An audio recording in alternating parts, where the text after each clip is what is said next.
I bid you welcome. I welcome you to my house. Welcome to my house. Welcome to my home. Hello Horror Hounds, welcome to my horror house. No movie review this week. I wanted to give you a top 10, which you know because you've already clicked on the link or read the thumbnail and thought, I don't want to watch that.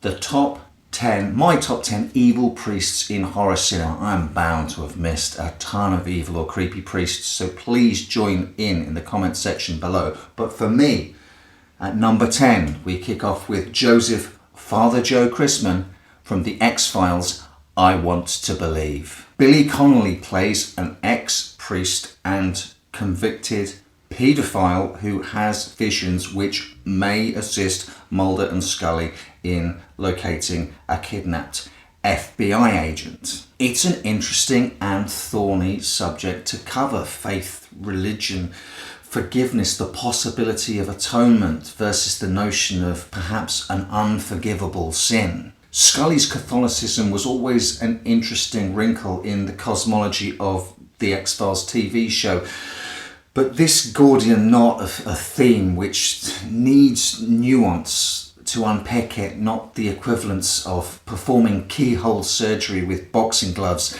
needs in the X-Files to be filed under W for what were they thinking?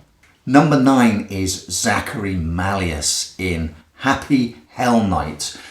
He's one of the bright spots in this lackluster supernatural frat house slasher. The fallen Catholic priest named Zachary Malleus is a mass killer and possibly possessed by a demon. Amongst the rest of this fairly by the numbers slasher, Malleus at least stands out. He looks cool and acts creepy, all pale and bald and black bug eyes.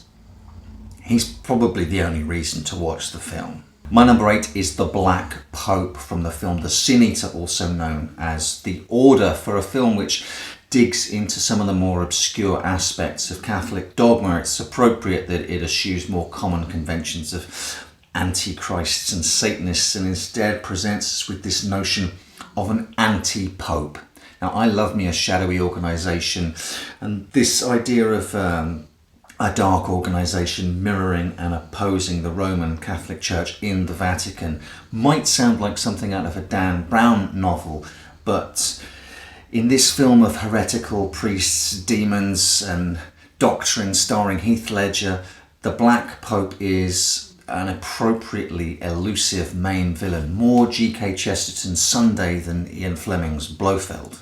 At number 7, I've got Declan O'Brien from Rawhead Rex. A bit of a cheat, this one, because I don't think O'Brien is a priest, but a verger.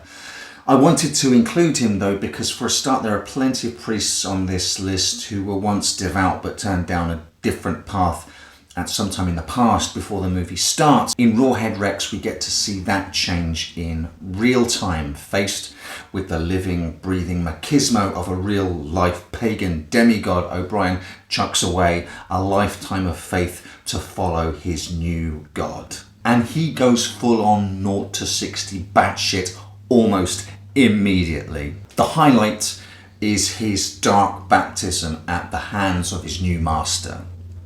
Well, not his hands. My number 6 is Father Puja Tov in Horror Express. In a film that stars Christopher Lee and Peter Cushing, along with a fantastically flamboyant last reel cameo by Telly Savalas, you have to do a lot to stand out. Father Puja Tov is another holy man who changes allegiances within the runtime of the movie. He's an Eastern Orthodox monk who, to be fair, starts out pretty shifty. He's clearly an analogue of Rasputin, but when faced with the existence of an ancient body-hopping alien intelligence that he thinks is the devil, he quite happily switches to the dark side. This is not like Father Karras struggling with his faith in The Exorcist and the proof of the existence of the devil re-energizes his belief in God. This would be more like Father Karras coming face to face with the real-life devil and saying, "Hail Satan, so who do you want me to kill first?" At my number 5 is the unnamed priest from Dagon. The appearance of the Padre in Stuart Gordon's Dagon is the first In a long line of signs that things are amiss in the Spanish fishing village of Imboca, a brilliant example of one of H.P. Lovecraft's off-kilter characters translated to the screen. This padre is pasty, bug-eyed and staring. He's a wrong and right from the start, and he's absolutely brilliant.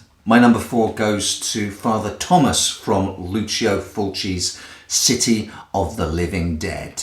This is the first film in Fulci's so-called Gates of Hell trilogy, and at the opening of the film, Father Thomas hangs himself. It's another priest committing a mortal sin, and this time he does it to open the gates of hell themselves. He gets not one line of dialogue, but he pops up here and there throughout the movie to make characters bleed from their eyes or vomit out their own internal organs with just a creepy glance. My number 3 spot goes to the Vicar in The Final Conflict, Omen 3. This Vicar features so briefly in The Final Conflict that his character doesn't get a name, but he makes a big impact. He's one of the many disciples of the Antichrist who we see carrying out the second slaughter of the innocents at Damien's behest. He drowns a baby in the baptismal font with a beatific look on his face while the parents look on. Omen 3 doesn't get much love, but it has some seriously dark shit going on,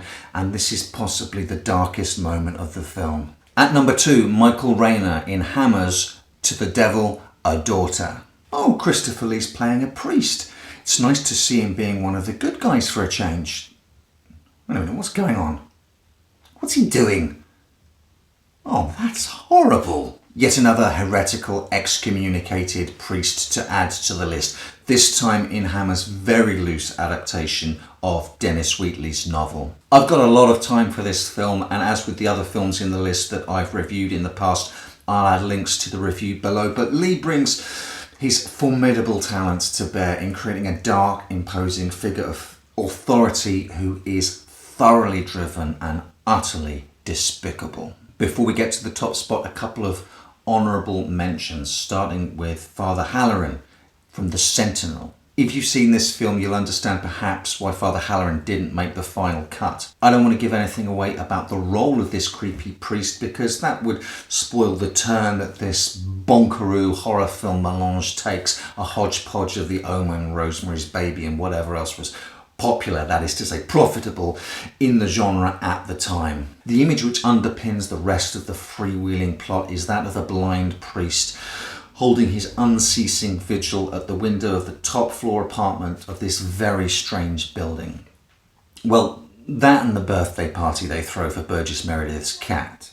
The other honourable mention is Father Brennan from The Omen, a previously evil priest who's now trying to change sides again and warn the US ambassador to the United Kingdom that he's accidentally adopted the Antichrist. Brennan technically can't qualify as he's no longer evil by the time the film starts. Played with shabby, wild-eyed abandon by the amazing Patrick Troughton, that's the second Doctor to you and me, Brennan is a hard character to forget. What might have descended into overacting in lesser hands instead sounds the early notes of alarm and hysteria that live on the fringes of Robert Thorne's life at the start of the flick, but which consume him by the end of it. So finally, number 1 in my list of the top 10 evil priests in horror cinema is Reverend Cain from Poltergeist 2.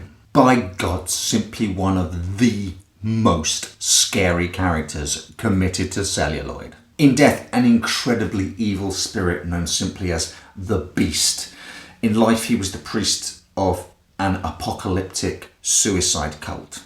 You can bet your bottom dollar that if Reverend Cain had first appeared in one of the Conjuring movies, by now he'd have had his own origin movie and at least 3 sequels to that by now. But oftentimes less is more, and even though Cain also appeared sparingly in Poltergeist 3, the effectiveness of his character remains undiluted, and I think all the better for it. So what's your most evil or creepy priest to feature in a horror film? Are there any characters that I've forgotten to mention that I really should have? Let me know in the comments section, down below. And until next video, keep the faith.